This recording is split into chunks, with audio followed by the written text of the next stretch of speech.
You know, I used to hate Windows 11. Not because it was slow, but because it felt like Microsoft took something that worked and broke it on purpose. So I decided to fix it, really fix it, just by using 3 apps. And what happened next, honestly, shocked me. Let me take you through it.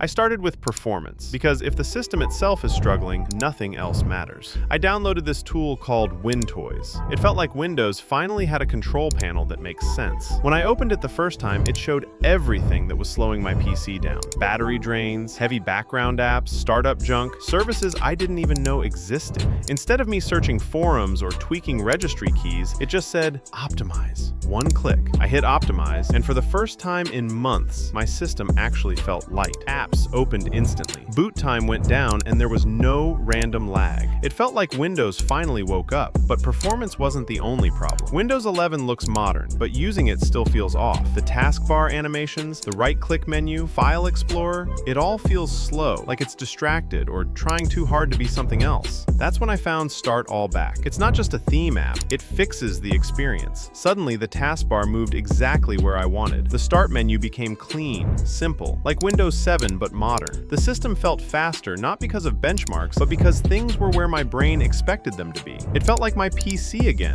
not Microsoft's. For a moment, I wondered, why doesn't Windows come like this by default? It felt like someone polished the rough edges Microsoft left unfinished. Now, the last problem was stability. Windows still kept opening apps in the background, filling storage with temporary junk, and popping weird alerts I never asked for. I tried a lot of tools, but the one that surprisingly fixed all this was actually from Microsoft themselves. It's called PC Manager. This one isn't flashy, it just works quietly. It cleans storage, kills useless processes, shows memory usage, and keeps things stable without breaking anything. It felt like Windows finally had a built-in maintenance mode. No scripts, no risk, just a clean, healthy system. When all 3 were working together, something changed. My laptop didn't feel like an old machine struggling to keep up. It felt new. Not because I upgraded it, but because I removed whatever was holding it back. Now I want to ask you something. What's the one thing you hate most about Windows 11? Is it the lag, the boring UI, or the random bloat? Comment it below, because if enough people ask, I'll make a full guide turning old PCs into absolute monsters, even if they're low end. If this helped, subscribe, not for tech news, but because I try things before you waste time on them. See you in the next one.